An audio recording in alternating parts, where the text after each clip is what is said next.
Assalamualaikum warahmatullahi wabarakatuh. Waalaikumsalam. Ibu Boy, yang kami hormati, pemateri kita pada kuliah subuh hari ini, Dr. Aulia Rahman, spesialis bedah toraks, kardiak, dan vaskular, subspesialis jantung dewasa konsultan, eh, rekan-rekan residen, guru-guru yang hadir pada pagi ini. Alhamdulillah, puji syukur kita ucapkan kehadiran Allah Subhanahu wa Ta'ala, yang mana atas berkah rahmatnya kita masih diberi kesehatan, kesempatan untuk mengikuti kuliah subuh pada pagi ini. Tak lupa pula salawat beriring salam kita ucapkan kepada Nabi kita Muhammad SAW. Allahumma sholli ala Muhammad. Dan langsung saja pada kesempatan uh, kuliah subuh pagi ini, materi kita tentang trauma poli kepada Dr. Aulia Rahman, spesialis bedah torak kardiovaskular, kardiak dan vaskular, spesialis jantung dewasa konsultan. Waktu dan tempat kami persilakan. Mohon izin dok. Oke.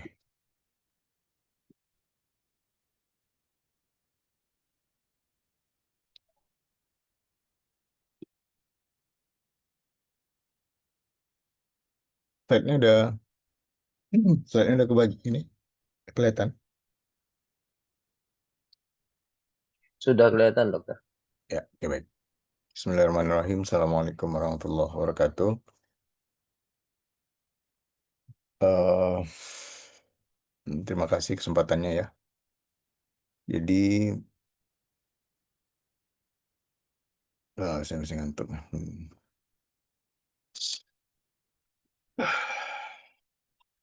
Oke, jadi cara tentang trauma leher untuk penilaian dan penanganannya memang ada satu hal yang perlu saya garis bawahi sebenarnya. Idealnya memang kita harus punya ya semacam eh, apa itu namanya subspesialistik gitu ya untuk masalah neck trauma ini. Sebelumnya kan memang banyak dihandle oleh di BTKV atau eh, karena areanya itu agak sedikit abu-abu gitu ya. Dari THT juga pegang kadang-kadang. Kalau dari bedah mungkin ada beberapa divisi yang ikut terlibat di situ. TKV, vaskular, onkologi kadang-kadang. Apalagi ya. Nah, memang idealnya memang ada neck surgeon di sini. Tapi ada juga yang menganggap bahwa ini areanya akut akut care, akut trauma surgeon gitu ya. Tapi yang jelas, apapun itu, eh, kita perlu apa namanya menguasai bidang ini gitu ya. Dalam artian kita harus tahu bahwa banyak pasien yang akan ada pasien yang butuh expertise kita di bidang ini nantinya, baik di level primer ataupun sekunder. Nah, eh, jadi kita akan coba ulas ya dan memberikan sedikit eh, basic ilmu untuk penanganan kasus-kasus pasien seperti ini. Tutup saja.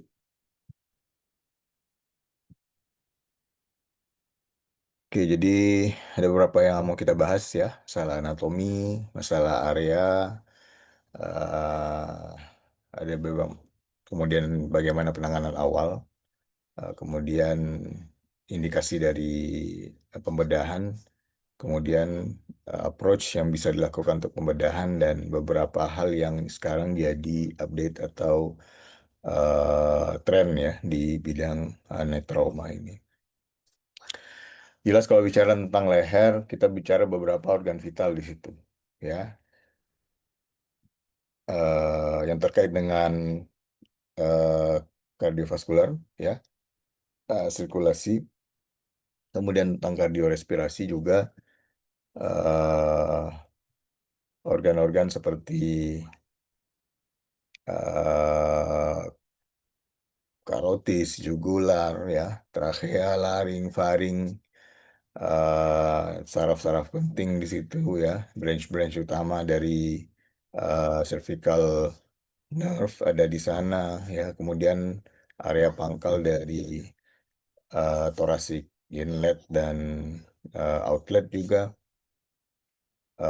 itu betul-betul harus jadi concern kita ya. Nah, makanya memang area ini menjadi sangat signifikan eh, perannya gitu ya. Sangat signifikan eh, impact-nya kalau memang kita tidak bisa menangani secara cepat kasus-kasus trauma pada pasien seperti ini. Sebalik lagi ya. Em, Memang ada istilah zona di sini ya. Zona 1, 2, 3 kita biasanya membaginya itu ya. Kira-kira seperti ini ya pembagiannya. Secara di posterior juga kadang dibuatkan lagi areanya itu. Tapi terus terang trennya makin ke sini area zona ini jadi nggak sistem zona ini jadi agak sedikit rancu gitu ya. Makanya nanti ada istilah namanya no zone approach gitu ya. Lebih ke menilai kondisi klinisnya secara umum sehingga kadang ada yang bilang ya kayak zona 2 itu mesti langsung masuk surgical. Kalau sekarang arahnya nggak seperti itu. Oke. eh Nah, seperti ini. Kemudian ada lagi pembagian area ya. Ya ini mungkin di yang sifatnya lebih elektif kayak tumor dan lain sebagainya. KGB juga dibuatkan seperti ini. Ada anterior triangle, ada posterior triangle di sini. Nah, jadi ini artinya dulu memang lebih mengarahnya gitu. Kalau 1, 2, 3 itu mesti kalau di area sana organnya mana yang ini ya. Area 2 di situ ada karotis, ada laring, ada trachea. Jadi kalau kena di sana mesti masuk cepat gitu. Kalau 1 mungkin ya agak sedikit lebih ini. Tapi arahnya adalah itu nggak bikin kita jadi lebih ini kalau masuk zona ini mesti cepat maju gitu. Enggak. Eh, Sekarang jadi agak lebih lebih ini kita lebih bijak ya dalam tanda kutip. Kita lihat mekanismenya seperti apa, temuan imagingnya seperti apa, arah trauma seperti apa itu mesti diperhatikan sekali lagi. Kadang-kadang melibatkan lebih dari satu zona di situ. Kalau masih mau dikaitkan dengan zona. Oke, ada beberapa mekanisme injury di sini. Kalau yang penetrating injury bisa luka tembak, luka tusuk, ini ya.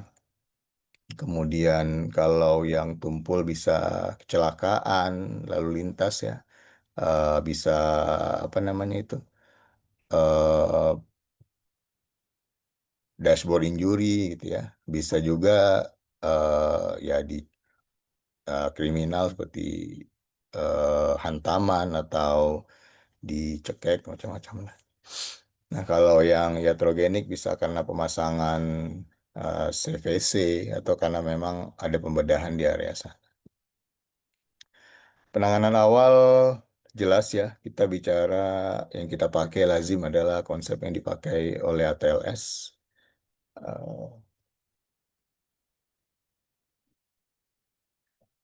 ada yang mengistilahkan apa itu namanya C A B C D E gitu ya. Cervicalnya kita mesti proteksi dulu baru kita lihat airway. Nggak ada masalah artinya tetap kita A-nya itu adalah masalah airway dengan kombinasi proteksi dari si spine ya, problem breathing ya, sirkulasi dan disability. Nah, di area airway ini ya, eh, neck trauma itu jadi sangat-sangat penting gitu ya. Karena apa? Trauma di laring ataupun di upper airway itu bisa menyebabkan eh, masalah yang luar biasa di sini. Maksudnya masalah yang sangat-sangat mortal lah gitu ya. Untuk pasien-pasien kalau memang kita tidak bisa melakukan penanganan awal.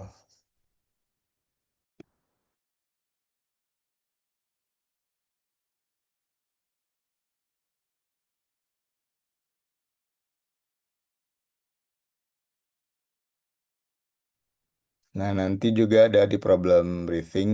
eh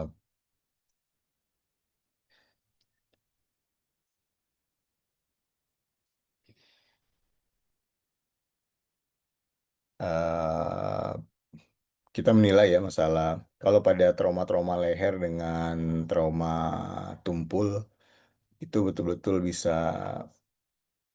eh, gambaran heart sign gitu ya.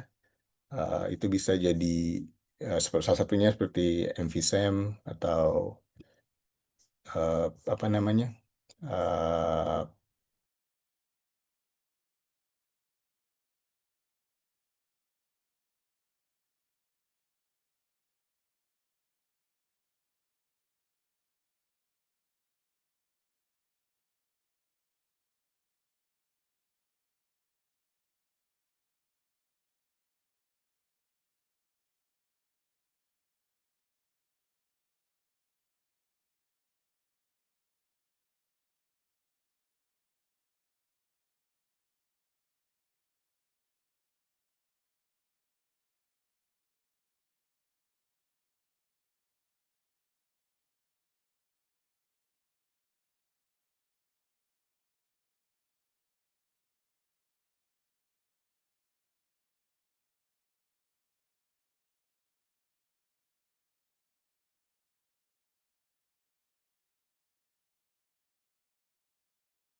Izin Cip, COC, tanggal insiden sepertinya Dr. Aul terlempar. Kita coba hubungi kembali. Mohon waktu. Terima kasih.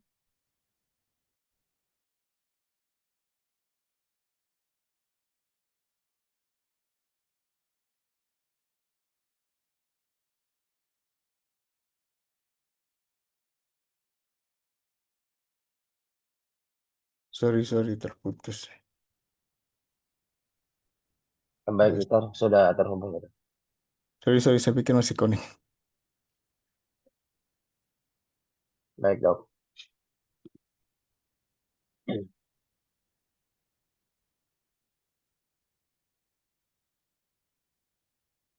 Udah tampil belum? Belum, dokter. Tampilan layar belum ada.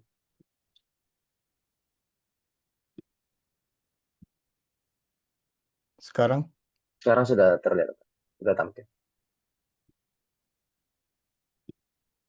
sampai di mana tadi terputusnya? Sampai di RW, dokter. Oh ya, Khususnya trauma di neck, ya, dokter. ya. Oke, saya ulang ya. Baik, dok. Jadi asesmen awal tetap menggunakan prinsip di ATLS ya. Eh, Terutama di RW ini karena eh, banyak cedera leher yang akan langsung berkaitan dengan upper airway ya. eh Trauma tajam di trakea, trauma tajam di krik apa kartilago tiroid, bulging akibat masalah perdarahan di situ yang membuat kompresi di airway bagian atas. Ini banyak sekali kondisi-kondisi yang harus kita kenali dan kalau memang problem airway yang jadi masalah ya kita betul-betul selamatkan dulu. Yang paling utama tentu kita membuat definitif airway di situ. Apakah pemasangan ETT dengan intubasi atau melakukan krikotirotomi ataupun tracheostomi dalam sedasi gitu ya. Yang jelas airway mesti betul-betul harus selamat dulu. Definitifnya nanti belakangan. Setelah kita nilai, lakukan asesmen apa problem utama dari neck traumanya ini. Problem breathing juga seperti itu, asesmennya seperti biasa ya. Nah, saturasi, work of breath, semuanya kita nilai adanya gambaran emfisematus yang luas di area trauma pada trauma tumpul leher juga bisa menandakan adanya leakage dari organ berlumen di situ. Dalam hal ini tentu laringo, tracheo, bronchial tree ya. Itu bisa memunculkan gambaran emfisem. Jika dia semakin besar juga bisa mengkompresi airway eh deviasi trachea yang muncul akibat benturan tadi juga bisa harus kita nilai dengan cepat gitu ya. Eh, Perdarahan yang terjadi ya pada trauma leher juga bisa sangat signifikan terutama pada cedera karotis ataupun jugular internal. Nah, ini penting harus dinilai. Nah, ini ada beberapa gejala. Saya dulu sempat mikir kalau barang-barang seperti ini jadi lazim di Indonesia ini akan sangat mengganggu. Yang bawah ini ada nah, kita nyebutnya sebagai IT claim ya, IT claim ini. Jadi kompresi untuk di beberapa tempat setidaknya bisa mengurangi proses bleeding ya karena di sana akan melakukan kompresi terhadap luka dan eh, akan muncul clot langsung di situ ya sehingga paling tidak perdarahan kita tidak melakukan kompresi langsung lagi. Yang dua ini ya quick clot sama Celox ini kasa sebenarnya ya.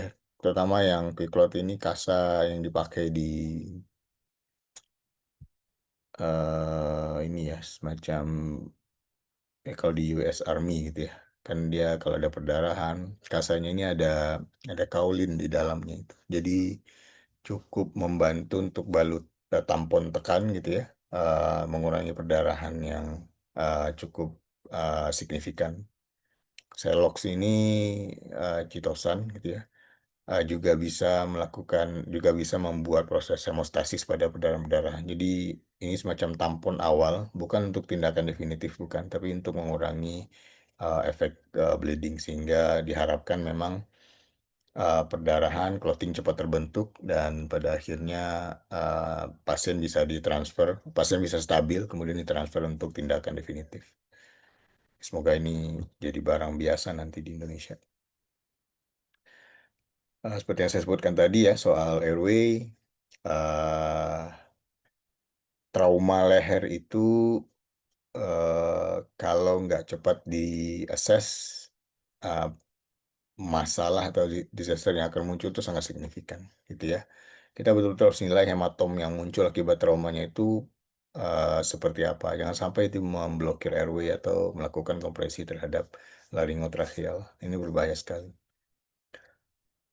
Ketika kita harus membuat definitif airway, harus dipastikan intubasi bisa dikerjakan. Artinya eh,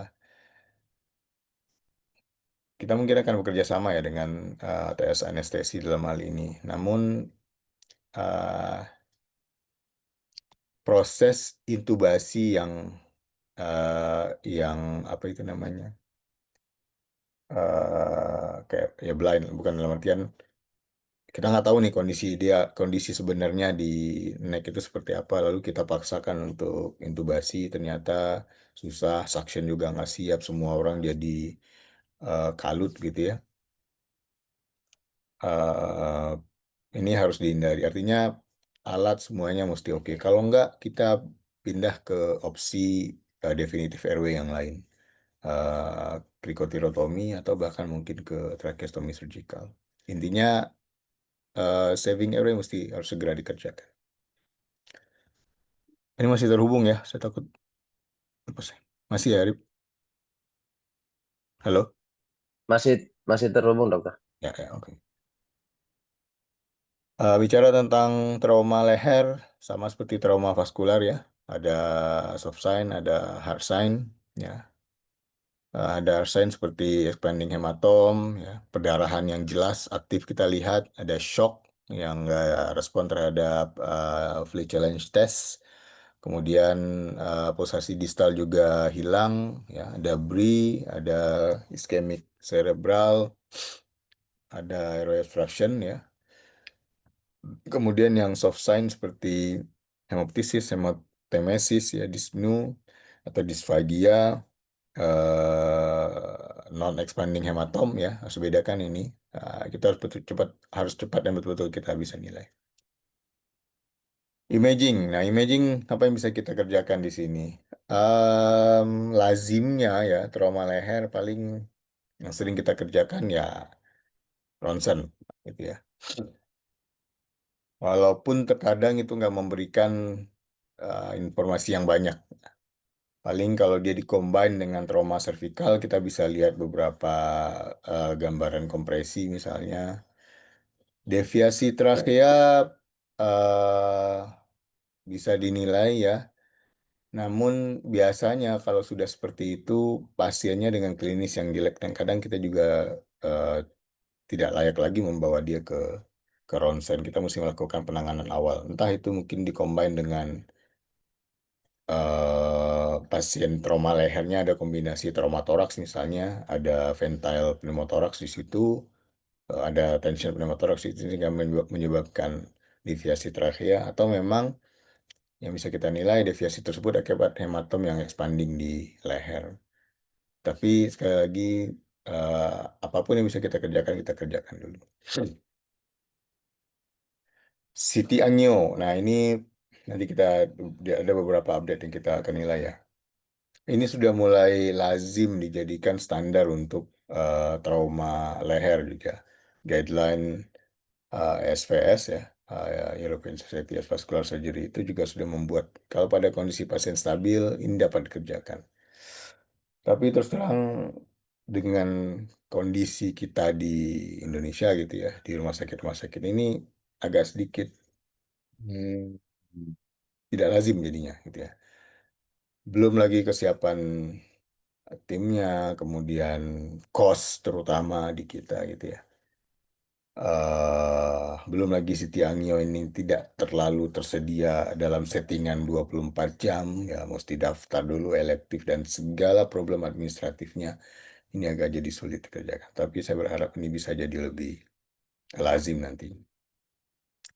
Evaluasi airway dengan laryngoskop ya wajib itu dikerjakan. Nah, maka nanti ada istilah wake intubation untuk pasien-pasien seperti ini.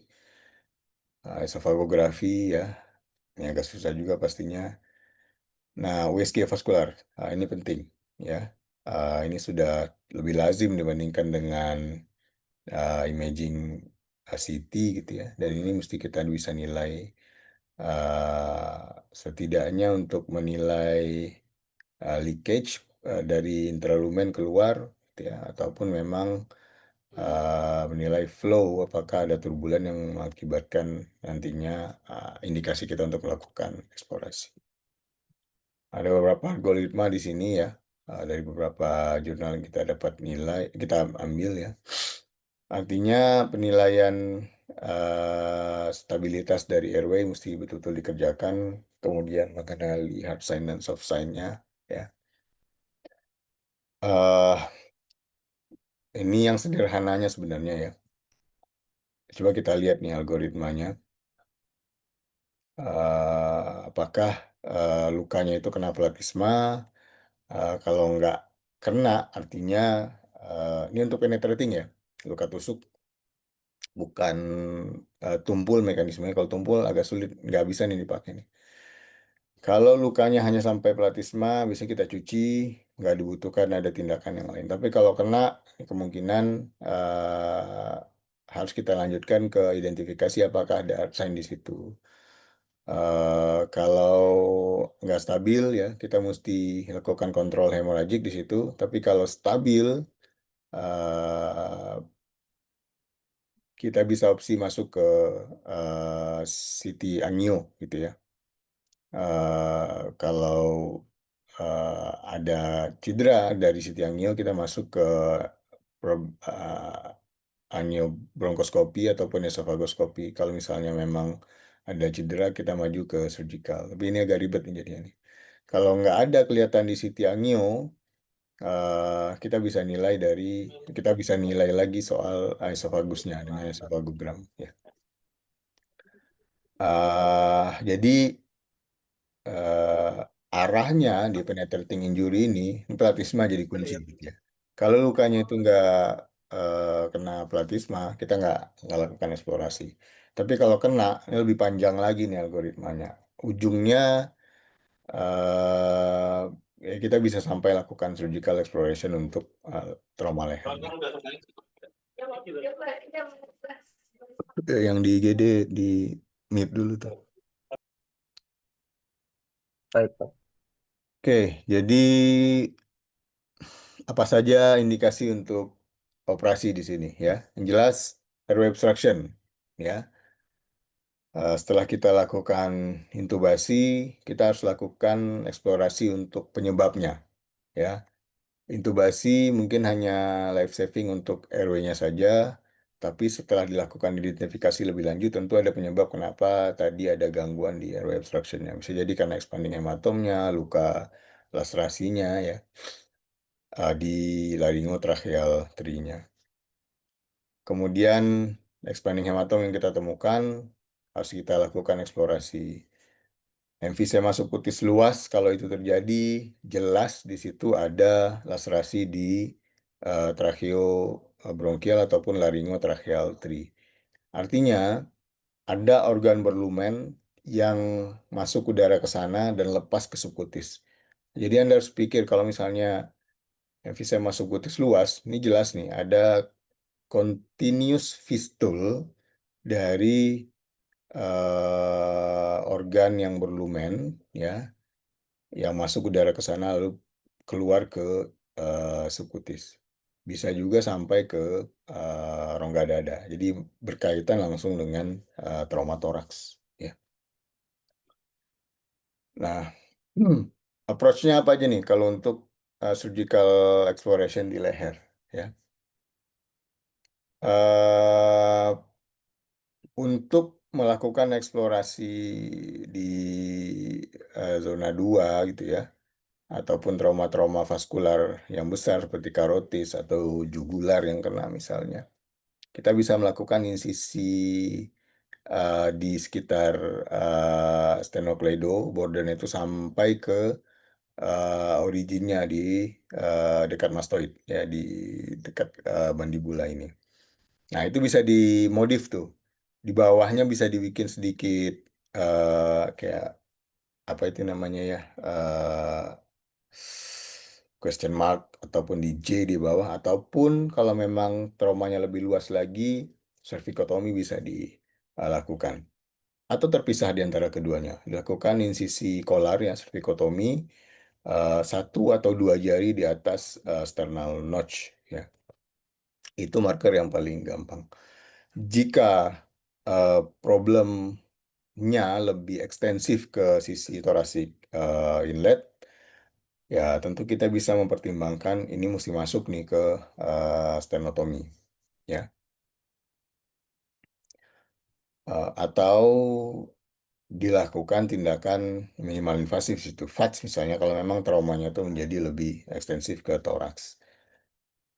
Jika diperlukan lebih lanjut lagi, kita bisa melakukan eh, torakotomi ya. Misal stenotomi dikombin dengan torakotomi bisa saja di anterior ya. Atau malah bilateral torakotomi clamshell misalnya. Artinya semua insisi bisa dikerjakan tergantung dengan indikasinya nanti. Insisi supraklavikula juga bisa dikerjakan pada trauma-trauma leher yang mencederai satu sisi, gitu ya. Misal karotis apa itu namanya? eh, Pangkal dari karotis kiri ataupun subklaf kiri misalnya yang kena distal dari jugular juga bisa dilakukan eksplorasi di sana. Atau memang pasiennya ada kombinasi dengan trauma clavicular bisa jadi. Untuk airway ya terutama di laring, sorry, ya laring dan trachea proksimal, cervicotomy cukup untuk dijadikan approach melakukan eksplorasi. Ada beberapa injury di sini ya, yang laryngotracheal, esophagus, sternum carotis. Kalau untuk laryngotracheal ya suara serak, ada emfisem, ada hemoptysis. Tiga trias ini pada trauma leher ya, kita harus curigai ada cedera laryngotracheal. Pada luka robek, misalnya belang trauma yang sampai robek ya, atau penetrating injury yang sampai robek, debri demang itu mesti dikerjakan dulu ya. Debri demang mesti dikerjakan dulu, jangan selalu berpikir ini harus dilakukan tutup primer semuanya. Tidak, kita bisa melakukan staging surgical di sini. Yang pasti RW-nya mesti selamat dulu. Kalau memang ada problem laring ya, kemudian trachea proksimal, tracheostomi mesti dipasang dulu ya, supaya kita bisa lebih safe. Kemudian dalam eksplorasinya juga bisa lebih agak tenang ya kalau kita melakukan tracheostomi dulu. Dan tracheostomi tetap dipasang, tidak digantikan lagi ke ETT setelah operasinya selesai, dipertahankan beberapa hari atau sesuai indikasi, baru kemudian dilakukan closure dan trial untuk lepas tracheostominya. Esophagus, karena ini agak sedikit lebih tidak eh, mengancam nyawa gitu ya. eh, Kita punya waktu di sini ya. NGT harus segera dipasang di sini. Kemudian antibiotik ya. eh, dan kalau memang hancur atau memang terlalu rusak ya kita bisa diversi dulu. Apakah itu gastrostomi atau ada opsi yang lain.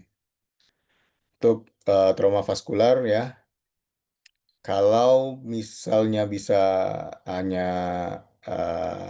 parsial wound gitu, atau parsial laserasi gitu ya, kita bisa lakukan repair dengan patch atau kalau memang ya transeksi ya kita mesti lakukan end-to-end repair. Baik secara langsung ataupun dengan graf ini mesti agak sedikit hati-hati nih. Karena ya kita mesti mempertimbangkan banyak hal, resiko stroke, kemudian teknik, ketersediaan patch dan lain sebagainya. eh tapi kalau udah nggak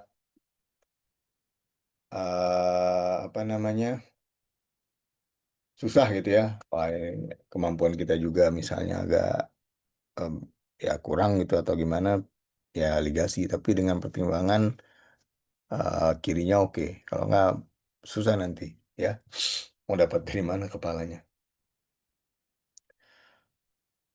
eh Kalau misalnya mau di closure ya kita mesti juga pertimbangkan apakah ini nantinya akan dibuatkan source ataupun shunting ke misalnya yang paling dekat ke subclavia. Itu semua mesti dipertimbangkan. Makanya CT angio sangat berperan besar di sini. Ya. Vena relatif bisa lebih ditangani ya. Maksud saya kalau robek ya kita ligasi. Sebisa mungkin di repair, terutama di jugular interna ya, karena itu cukup besar. Tapi kalau nggak bisa ya pada akhirnya mungkin ya opsi ligasi bisa dikerjakan. Dan operatif manajemen, kuncinya adalah stabil. Ya memang ada beberapa pasien trauma leher dengan laserasi airway ya. Kecil, hanya muncul sedikit emfisema sukutis di leher ataupun di dada atas, tapi tidak progresif, tidak ada gambaran pneumotoraks. Ini bisa kita lakukan observasi saja. Dalam beberapa hari biasanya membaik, ya.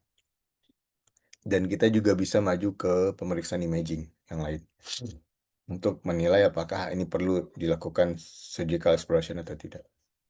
Ya. Eh, Tapi kalau dalam observasinya dia progres, ya, emfisemnya makin luas, ya, Harpsen tadi ya misalnya, atau dari gambaran CTA berdasarkan algoritma tadi jadi kelihatan yang signifikan, kita maju untuk eksplorasi.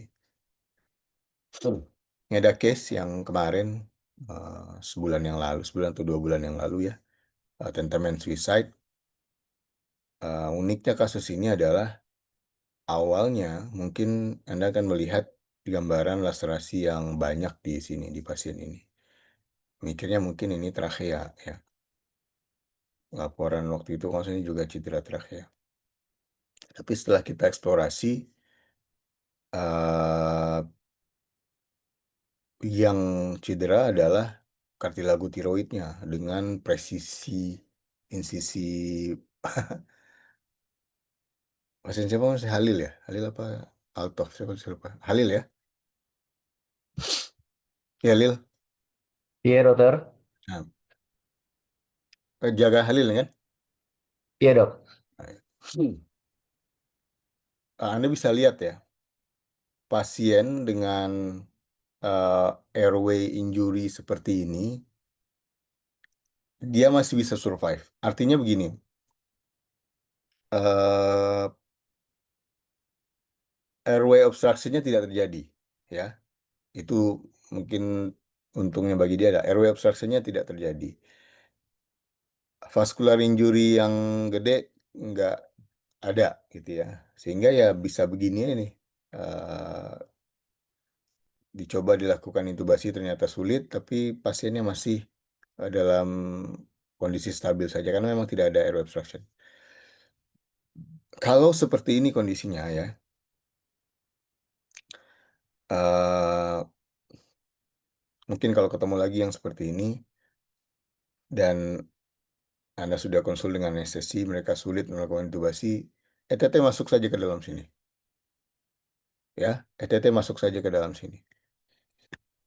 Jadi itu lebih aman untuk melakukan, untuk membuat eh, airway definitif untuk sementara waktu. Karena bagaimanapun tetap akan ada ancaman obstruction di sini. Ya, jadi ETT masuk ke dalam. Ya, tracheostomi juga masuk ke dalam silakan. Kalau memang ada lubang yang bisa kita nilai. Artinya kita betul-betul harus membuat definitif airway dulu, baru kemudian kita bisa melakukan eh,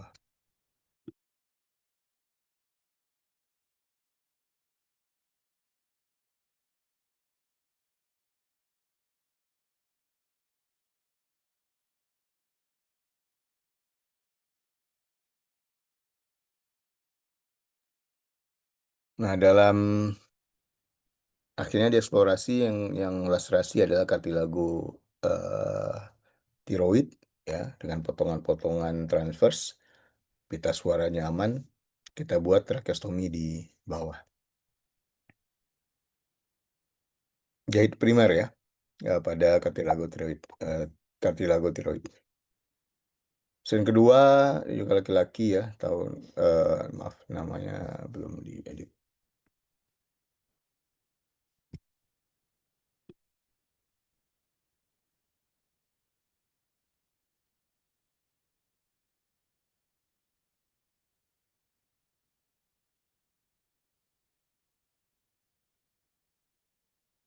Pasien laki-laki 21 tahun jatuh di kamar mandi, katanya kena uh, uh, ya, sesuatu benda keras lah di kamar mandi. Suaranya agak sedikit serak, kemudian muncul gambaran gravitasi ya, tanpa ada gambaran heart sign. Hanya saja dari CT scan ada gambaran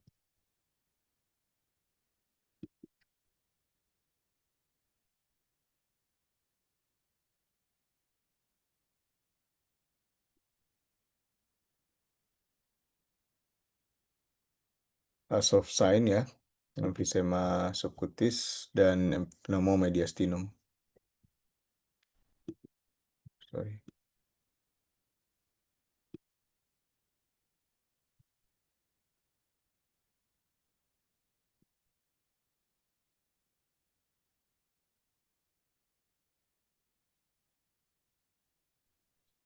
Di sini kita lakukan observasi di awal di IGD, tapi setelah ketemu CT scan ini, kita putuskan untuk melakukan mediastinostomi karena khawatir emfisema subcutis yang masuk menjadi emfisema pneumomediastinum ini bisa expand.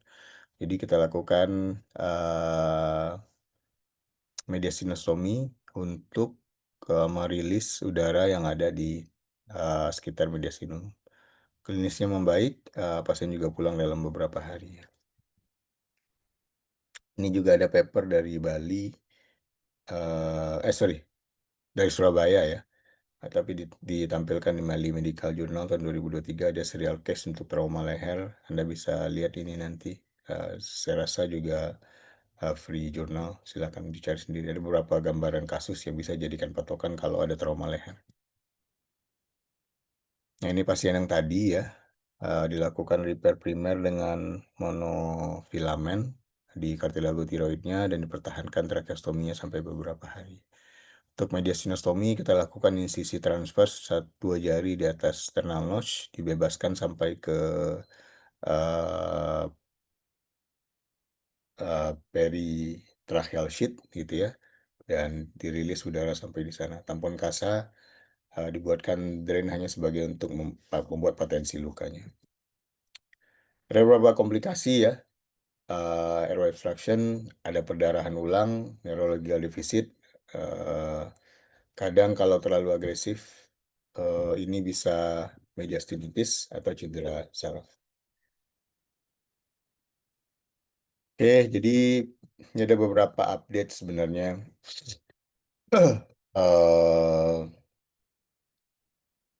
Terkait dengan trauma leher gitu ya. Ada yang sering bilang gini, kalau misalnya memang resikonya besar, kemudian kompleksitas anatomi leher itu juga cukup tinggi gitu ya.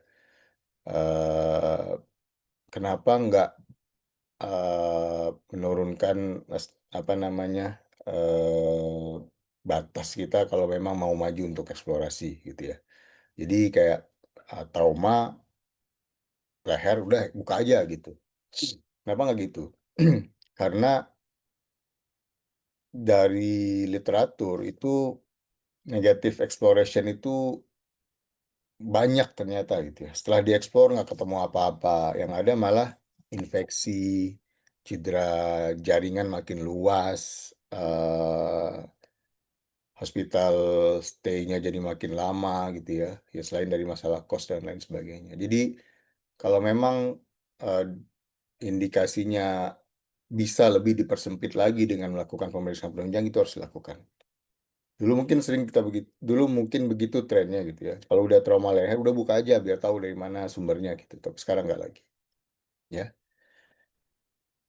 Nah, kemudian poin kedua, nggak semua tempat itu bisa melakukan CT angio, sama seperti kita misalnya. Bukan nggak bisa, waktu timingnya nggak cocok. Jadi kombinasi penilaian berdasarkan zona itu juga mesti jadi catatan, atau berdasarkan analisis terhadap trajektori traumanya, kemudian tingkat keparahan dan lain sebagainya. itu mesti kita lakukan langsung gitu ya. Maksud saya kita bisa maju ke eksplorasi tanpa perlu harus memaksakan diri untuk melakukan imaging CT yang neo ataupun endoskopik. Hasilnya juga bagus. Ya. Kemudian statement ketiga ini soal non operatif manajemen itu juga masih masih masih layak lah gitu ya. Tapi kuncinya adalah pasien stabil ya. Kemudian kalau memang punya imaging hasilnya juga tidak menunjukkan adanya cedera yang signifikan ataupun cedera yang okult. Kemudian ada proses observasi yang ketat di situ.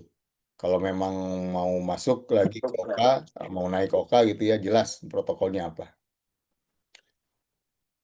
Ya, ini kondisi sekarang juga sudah sering disampaikan oleh para pendahulu surgeon, guru-guru kita dulu lah. Makanya ada pameo seperti ini, gitu ya. Good surgeon itu tahu kapan, tahu gimana caranya operasi, ya. Better surgeon itu tahu kapan mau operasi. Tapi yang lebih baik itu, yang terbaik itu adalah dokter bedah yang tahu dia kapan nggak perlu operasi gitu. Nah ini mesti terlepas dari ini ya, kita sebagai orang yang terus belajar, Anda juga PPDS misalnya, bahkan kami sendiri pun di pengajar juga seperti itu. Eh, saya beberapa kali sering diskusi gitu ya bahwa eh, kita mesti tahu nih kapan kita berhenti. Kita mesti tahu kapan ini perlu operasi atau enggak. Kita harus tahu ada namanya eyeballing gut feeling gitu ya. Ada perasaan nggak enak dalam diri kita, gut feeling istilahnya, bahwa ini kita nggak bisa maju dulu operasi. Kita mesti mundur satu langkah untuk melakukan identifikasi apakah layak ini kita maju dengan strategi operasi kita. Atau malah tidak operasi sama sekali. Bisa kita mundur seperti itu. Cuman kadang-kadang Anda harus mengendalikan nafsu Anda tuh. Ya, keinginan untuk operasi ataupun indikasi-indikasi masalah yang lain. Tapi sekali lagi, best surgeon itu tahu dia kapan nggak operasi lah, gitu ya. Oke, ini ada beberapa paper.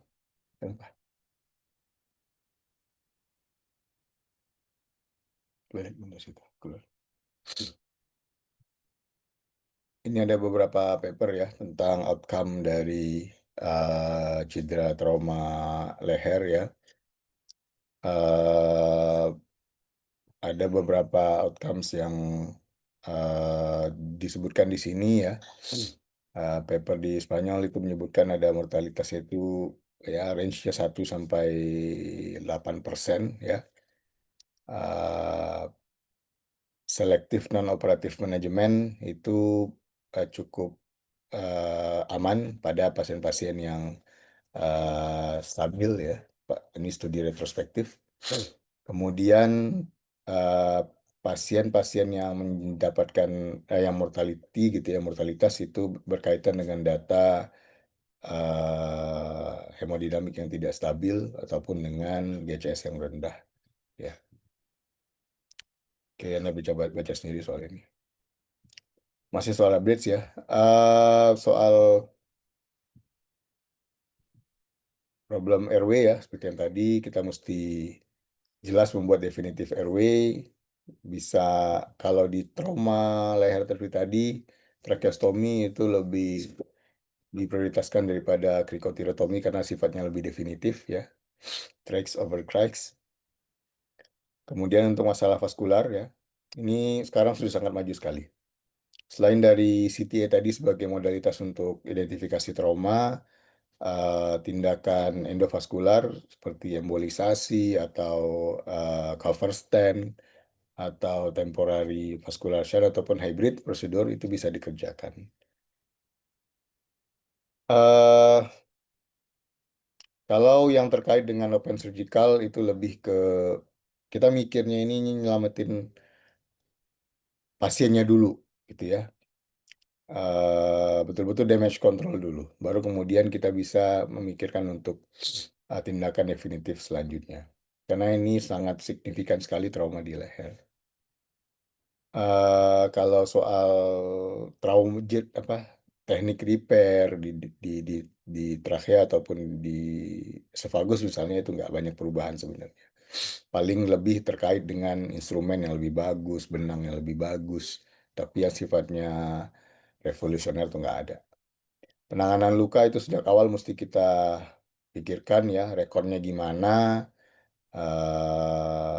sehingga kita bisa lebih mempreserve pasien ini mau di mana, mau diapakan nantinya gitu ya. Penggunaan NPWT juga dapat jadi pertimbangan di sini. Jadi ini ya beberapa poin. Dulu kita lebih mikir ini zona 1, zona 2, zona 3, zona 2 harus cepat-cepat ini gitu. Enggak. Sekarang harus lebih mikir trauma leher itu trauma leher itu betul-betul komprehensif kita menilainya. eh Apakah masih bisa kita lakukan imaging di sana atau tidak, sehingga definitive treatmentnya menjadi lebih clear gitu ya. Kalau dulu trauma leher ini buka aja udah gitu ya. Sekarang agak lebih selektif, tapi modalitas diagnostiknya juga lebih detail harusnya gitu ya. Dan sifatnya sekarang multidisipliner. Itu mungkin ya dari saya. Terima kasih. Assalamualaikum warahmatullahi wabarakatuh. Waalaikumsalam warahmatullahi wabarakatuh. Terima kasih untuk penyampaian materinya dokter. Eh, Tentunya di sini banyak wawasan ilmu yang baru yang kita dapatkan. Kita lanjut masuk ke sesi selanjutnya yaitu sesi tanya jawab. Dipersilakan kepada Presiden, rekan-rekan yang mau bertanya, kami silakan.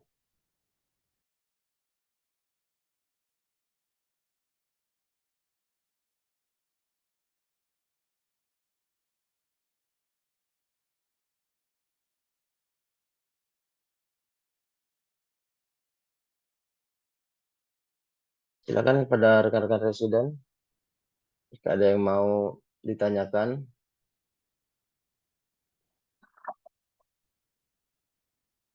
Ini bertanya dok, Ya, silakan Dok. izin dok, ingin bertanya, karena kemarin sempat juga langsung berhadapan dengan trauma coli juga dok waktu di IGD waktu yang kasus sebelumnya. Itu ingin tanya dok tentang teknik untuk repair dari cartilago cricoid ini sendiri dok. Jadi sebelumnya itu atau pernah baca juga ada beberapa teknik dalam repair dari cartilago cricoid ini dok. Yang pertama itu memang dijahit satu persatu atau dijahit sirkular seperti yang kita kerjakan kemarin dok. Kita kan di sini menggunakan benang yang non-absorbable dok. Jadi untuk yang lebih safe sendiri, kalau misalnya di tempat nanti kita bekerja itu tidak memiliki plain jet dok, teknik mana yang lebih baik kita kerjakan, dan untuk mengurangi apakah ada kemungkinan ke depannya karena kita menggunakan benang yang absorbable akan menimbulkan stenosis atau cicatrix nantinya dok dari luka di area cartilago cricoidnya sendiri dok. Terima kasih dok.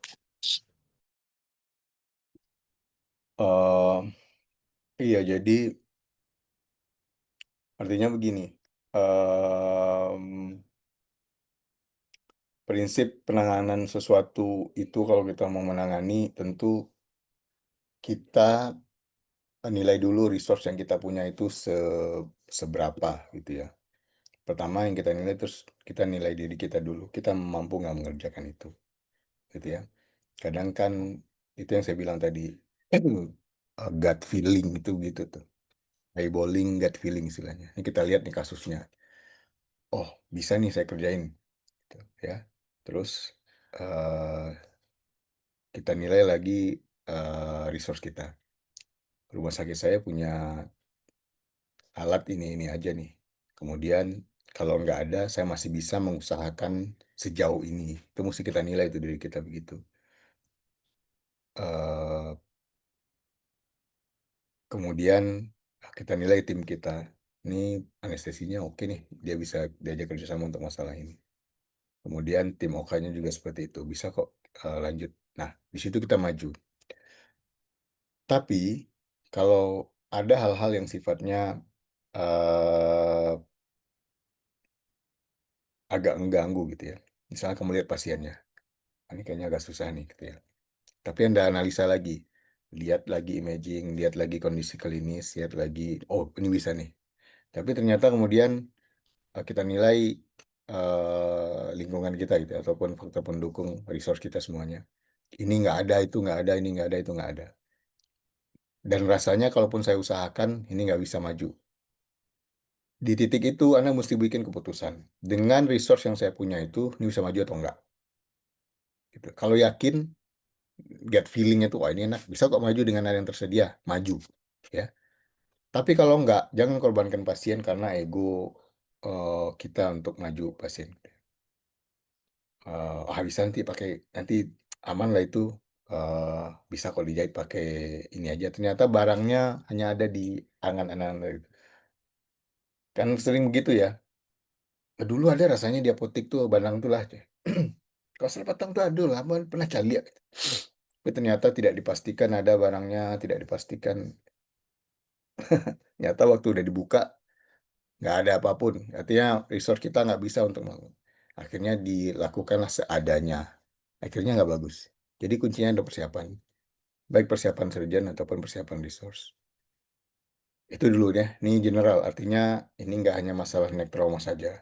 Anda kalau bekerja di tempat dimanapun nanti harus seperti ini. Gitu. Jangan sampai dikorbankan pasien hanya karena kita tidak tahu, kita tidak bisa mengenali diri kita ataupun lingkungan area kita mau operasi. Terkait dengan teknik, kalau memang kita hanya memiliki resource tertentu, misalnya benang monofilamennya sebesar apa gitu ya, dan dirasa menurut kita ini cukup kok, ya udah kita maju. Di teknik bisa dilakukan apapun. Untuk misalnya masalah kartilago tiroid dengan transverse multiple transverse incision tadi seperti itu, kita bisa melakukan di intra cartilage ya, karena memang benangnya cukup kecil untuk itu ya. Supaya tidak mengiris, kita buat semacam pledget atau bantalan atau cushion. Dan cushion itu nggak harus yang sintetik gitu ya. Jaringan sekitarnya pun bisa Anda ambil sebagai cushion. Misalnya ada pecahan cartilage di situ, ambil aja itu sebagai cushion. Tujuannya kan memang supaya salah satu loop dari benang itu nggak mengiris, gitu ya. Ataupun ketika melakukan simpul itu nggak mengiris. Tujuannya kan cuma seperti itu. Jadi apapun jaringan ataupun bantalan yang bisa Anda ambil itu bisa jadikan sebagai cushion atau pelajet tadi. Di bedah jantung sering tuh kalau misalnya nggak ada pelajet, ya udah kita ambil perikardium sebagai pelajet. Karena jaringannya cukup oke gitu ya. Eh, Jaringan ikat di situ bisa sebagai bantalan. Nah, sama seperti jaringan di sini. Kalau ada jaringan bersih atau sisa cartilage yang memang udah lepas, nggak akan Anda attachkan lagi, jadikan itu sebagai bantalan. Di teknik yang lain juga seperti itu, dimanapun.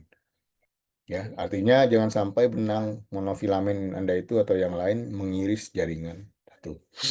Kemudian teknik penjahitan ya, apakah circulate atau satu persatu.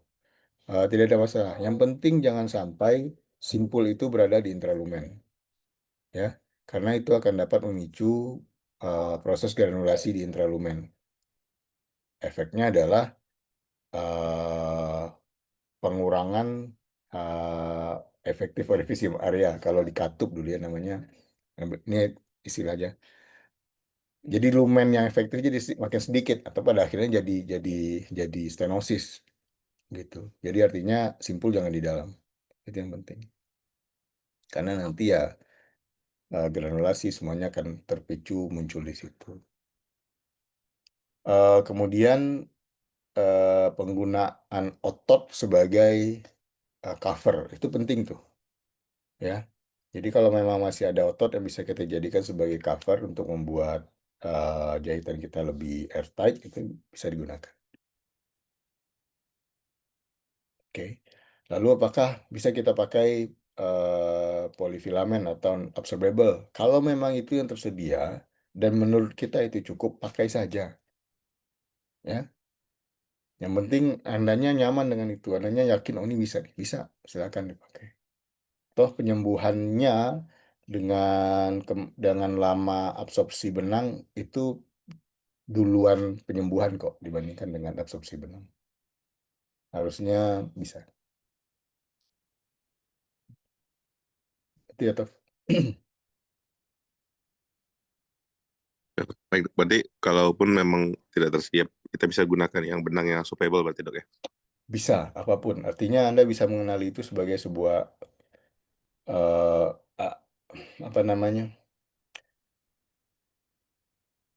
eh Ya kita bisa makainya gitu. Nyaman Anda makainya. Tapi jangan sampai bisa absorbable, ternyata absorbable yang tersisa kaliber besar, jarum gede. Pada akhirnya justru menghancurkan jaringan kan. Kalau memang mau di yang sisa misalnya benang cuman ada di situ satu, nah 1-0. Cartilage sebesar itu ya hancur dia waktu dijahit. Betul-betul dilihat resource kita bisa atau enggak untuk itu. Tapi kalau masalah pilihan ini observable atau non observable, kalau cuma tersisa non observable tapi layak dipakai, ukurannya juga cukup, pakai aja udah. Wah, mau belakang. Mau mangga.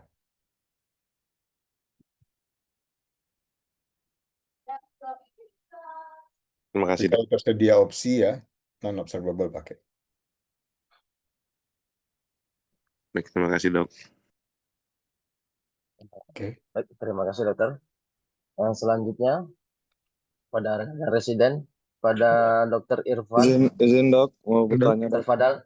Baik, silakan Dokter Fadal. Eh, ini dok untuk pasien-pasien pasca eksplorasi leher yang trauma-trauma pada leher itu dok kan dirawatan nanti apa yang perlu kita waspadai nanti di ruang rawatan dok? Komplikasi apa yang mungkin terjadi nanti pada pasien yang post operatifnya dok? Terima kasih dok. Oh ya, seperti yang udah jelaskan di slide tadi ya, rebleeding itu sangat mungkin terjadi pada trauma vaskular di di leher. Misalnya kita menggunakan patch, kan sering kita harus menggunakan heparin dulu ya. Rebleeding bisa saja terjadi. eh atau emfisema subkutis lagi ya, karena memang masih ada leakage. Pasien tiba-tiba batuk hebat misalnya. Itu kan bisa muncul barotrauma di situ dan leakage lagi.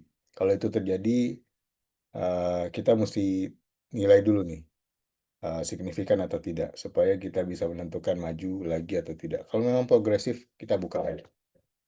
Ya.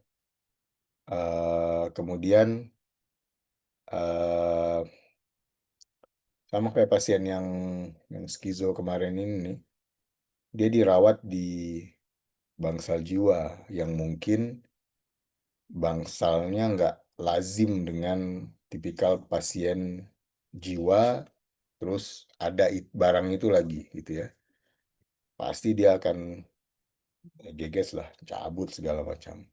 Nah itu komplikasi yang seperti itu mesti dipertimbangkan itu. Kira-kira tim keperawatan, ruangannya familiar nggak dengan perawatan itu. Jangan sampai ternyata mereka nggak ngerti cara merawat pasien itu. Baru kemudian belakangan muncul komplikasi, obstruksi lagi, migrasi definitif RW-nya, akhirnya ya eh, berdampak lah ke keselamatan pasien. Itu mesti dipertimbangkan juga tuh di ruangan. Komplikasi yang lain, oh ada satu lagi tuh yang pasien kemarin yang tadi saya kasih contoh itu. Ketika melakukan misalnya mediastinostomi di sini ya, ada kita mungkin akan menciderai beberapa sistem organ. Salah satunya adalah limfe. Ya, kalau memang area di sana kena eksplor dan tiba-tiba muncul cairan bening yang banyak atau cairan putih susu yang banyak, ya itu mesti dicurigai itu karena itu saluran limfe. Caranya ya kita mesti turunkan dulu kemungkinan, sorry, kita mesti sesuaikan dulu dietnya supaya betul-betul eh, free fat gitu ya. Produksi limfnya nggak terlalu tereksitasi. Jadi bisa turun itu produksinya. Jadi betul-betul diet tanpa lemak dia, pakai asam amino saja misalnya, atau protein saja bisa. Kemudian lakukan eksplorasi, ditutup. Eksplornya sulit itu, karena caranya bening. Apakah perlu dilakukan reanastomosis kalau memang ductus thoracicus misalnya kena? Pada kondisi tertentu itu perlu dikerjakan. Tapi kalau tidak, kita cukup eksplor dan tutup lesinya itu. Mudah-mudahan tidak ada masalah di situ. Pasien kemarin seperti itu. Kita eksplor ulang waktu mau nutup, ternyata sudah kering, kita tutup langsung. Itu mungkin ya. Baik dok, terima kasih dok. Penggunaan steroid juga bisa dikerjakan, terutama pada cedera yang menyebabkan nerve injury ya. Steroid dapat dikerjakan, dapat diberikan.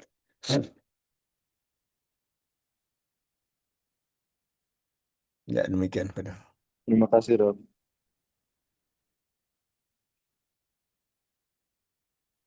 Baik, terima kasih dokter. Untuk pertanyaan selanjutnya, Dok, Izin izin bertanya. bertanya. Ya, silakan. silakan pada Adekandra, dokter Adekandra. Terima kasih dok.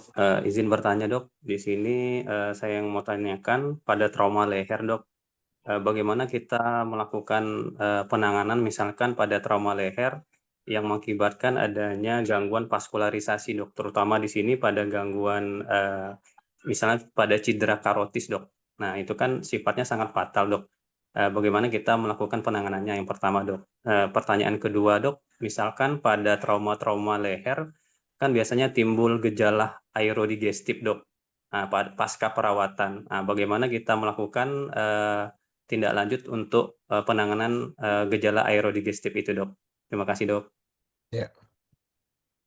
Untuk cedera vaskular ya, terutama vaskular besar dan signifikan seperti karotis, pengenalan asesmen awal jelas seperti tadi. Harsanya harus kita kenali ya. Apakah memang ini laserasi di karotis atau cabang kecil saja? Kalau pada laserasi karotis, kita memang harus eksplor. Pada tahap awal, kalau kondisi klinisnya memang sudah ada tampon di situ ya, itu mungkin kita tertolong. Dalam artian persiapan bisa kita kerjakan. Jika belum, kita harus lakukan hemostasis dulu ya, dengan alat-alat yang tersedia. Nah, untuk eksplorasi ataupun repair sama seperti repair vaskular pada umumnya. Modalitas yang lain, karena kita juga bisa melakukan itu, maka dari TKV ataupun bedah vaskular, kita bisa melakukan CT angiogram kalau stabil pasiennya. Kalau enggak, ya kita bisa lakukan eksplor. Apakah dengan kombinasi endovaskular dengan cover stent, ataupun kita lakukan open eksplorasi langsung. Kalau open eksplorasi, yang paling penting approach-nya apa? Approach-nya harus kita lihat yang tadi itu. Yang paling gampang memang kita melakukan sisi di border dari SCM, ya. Kemudian mengekspos karotis di situ. Harus bisa tegel proksimal dan distal. Kalau memang mau dikerjakan repair-nya. Akan ada resiko di situ, kesulitan lah, perdarahan masif dan lain sebagainya. Tapi yang jelas tegel, proksimal, dan distal itu betul-betul harus bisa dikerjakan. Baru kemudian melakukan repair. Kalau transeksi kita harus lakukan end-to-end anastomosis atau dibuatkan shunt duluan ke tempat lain. Ya. Atau kalau memang ekstrim sekali lukanya, pada akhirnya memang kita harus mengorbankan karotis, ya sudah korbankan, tapi jelas ini mesti edukasi dengan baik dulu. Kecil sekali, biasanya ya kecil kemungkinan survive-nya kalau memang kita harus sampai melakukan ligasi. Tapi kalau memang ini nggak bisa lagi dihindari, dan prinsip kita adalah damage control tadi ya, memang nggak mau kita ligasi. Tapi ya mudah-mudahan tidak sampai di situ, tidak sampai ke sana gitu ya. Karena memang karotis nggak bisa kita, ya agak sayang lah kalau sampai harus kita korbankan. Sehingga planning operasi itu mesti jelas. Yang kedua soal aerodigestif ya. Eh, Balik lagi, harusnya ada atau tidak. Kemudian kita mesti nilai trajektori dari traumanya, mekanismenya seperti apa. Lalu baru kita nilai, ini mau dilakukan repair seperti apa. Kalau memang problemnya eh, ini agak sulit ya. Kalau misalnya yang direct trauma bukan iatrogenik gitu ya, itu pasti nggak akan ada yang isolated esophageal trauma. Kecuali yang dia memang entah itu iatrogenik atau memang traumanya akibat ya menelan atau lagi apa itu namanya EGD gitu ya, robek di situ kan bisa jadi. Artinya itu kalau misalnya mau yang isolated esophageal trauma. Tapi kalau yang trauma direct, apakah itu blunt ataupun penetrating, itu pasti yang lain kena biasanya sebelum dia kena esophagus.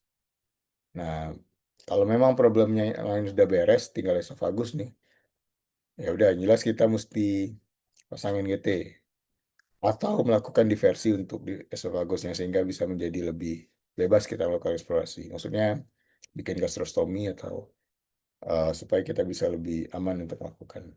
Komplikasinya ya karena dia organ berlumen, eh, struktur pada waktu pasca struktur ya pada pasca repair atau infeksi karena organnya mukosa semua itu dengan otot atau ya itu tadi sepsis dan leakage macam-macam. Tapi sekali lagi kita betul-betul harus mempreserve dulu area yang kena tadi, yang cedera tadi, baru kemudian bisa melakukan eksplorasi untuk esophagus. Ya.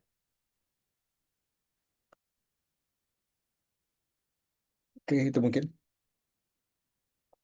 Kalau betul-betul hancur sekali, apa yang mesti dikerjakan? Ya, bisa jadi kita harus end-to-end anastomosis, tapi dengan elevasi distal esophagus. Mungkin saja kita harus naikkan itu sedikit lambungnya ke atas ya, pull up. Supaya untungnya dapat untuk sambung di atas. Itu mungkin ya, Ade. Si dok. Ya. Untuk rekan-rekan residen yang lain, apakah masih ada yang ditanyakan Izin bertanya, Dok. pada dok? Ya silakan, Dokter Karina. Terima kasih, Dok. Izin, Dok. Saya Karin, Dok, residen semester 1, Dok. Izin bertanya, Dok. Untuk pasien trauma koli ini kan biasanya kalau di IGD kita lakukan pemasangan collar neck, terus kita lakukan salah satunya ronsen trauma series, ronsen cervical, Dok. Nah, pertanyaan saya, apakah misalnya pada pasien yang low energy trauma itu apakah dengan klinis yang ringan, Dok, tidak signifikan, apakah pada pasiennya ini boleh tidak kita lakukan ronsen servikal dan kapankah kita bisa merasa aman pada pasien ini kita lakukan cervical spine clearance, jadi tidak kita kita lepas misalnya rigid collar neck-nya itu kira-kira kapan kita bisa merasa aman, Dok, pada pasien dengan low energy trauma dan klinisnya yang ringan, Dok. Nah, izin, Dok, terima kasih. Ya, kalau memang base-nya adalah low energy trauma, mungkin kita nggak akan terlalu cemas soal itu. Gitu ya. Cervical protection wajib dilakukan di tahap awal. Anda kan paham ya, kalau misalnya ATLS itu prinsipnya adalah dia membuat stabil dulu pasien. Kemudian melakukan asesmen apakah ada cedera di situ atau tidak. Ketika sudah dilakukan exposure, kemudian dilakukan secondary survey dan memang terbukti tidak ada cedera pada cervical, kita bisa buka. Lalu, apakah kita perlu melakukan, tadi perlu atau tidak melakukan ronsen cervical gitu ya? Iya, Dok. Menurut saya sih memang karena itu pemeriksaan sederhana yang paling mungkin bisa dikerjakan dimanapun gitu ya, itu layak untuk dikerjakan gitu. Walaupun low energi trauma, walaupun kayak saya bilang di awal tadi, informasi nggak banyak kita bisa terima di sana. Nah, kapan kita bisa mengerjakan itu? Kalau problem di primary survey-nya udah beres. Tapi kalau basicnya adalah dia hanya low energy trauma, ya sih kita nggak usah khawatir. Ini kita bisa lakukan imaging yang yang apa namanya, yang proper dan tersedia di tempat kita gitu. Ya kerjakan aja, nggak ada masalah di situ. Kalau ternyata masih problem airway ataupun yang lain yang lebih signifikan belum tertangani, lalu kita buru-buru untuk melakukan imaging, ya di situ salahnya. Kira-kira poin itu nggak? Maksud saya cocok nggak dengan pertanyaan Anda? Nah, iya dok. Artinya begini, kalau memang low energy trauma, kita lebih tidak khawatir, ya, karena memang cederanya biasanya nggak akan berat gitu. Dan semua modalitas untuk penanganan primary survey kita mesti kerjakan, termasuk C-spine protection. C-spine protection kan dipakai sampai terbukti tidak ada masalah di cervical. Kalau memang tidak ada masalah cervical, kita mau buka ya silakan. Di spine cervical maksud saya, bukan cervical secara umum. Itu mungkin ya. Baik, dok. Terima kasih dok. Saya cukup ya. Hampir 7:30. Baiklah dokter. Terima kasih dokter untuk penyampaian materi kuliah subuh tentang trauma coli pada pagi hari ini. Tentunya banyak sekali ilmu-ilmu baru, update ilmu. Semoga ini menjadi menambah wawasan untuk kami semua dan semoga menjadi sebagai bekal kami untuk pedoman untuk dapat bisa diaplikasikan saat melaksanakan Cepat-cepat lah. dinas. Baik dokter. Terima kasih dokter atas waktunya dokter. Panjang apa sih? Terima kasih banyak. Mantap. Baik dokter. Mohon maaf dokter, terima kasih banyak. Kami Iya, tutup sama-sama, kuliah Dok. subuh pagi ini. Wassalamualaikum Ah, warahmatullahi wabarakatuh. jadi ya, singkat, padat, jelas. Wassalamualaikum warahmatullahi wabarakatuh. Ya, terima kasih, izin live ya. Assalamualaikum.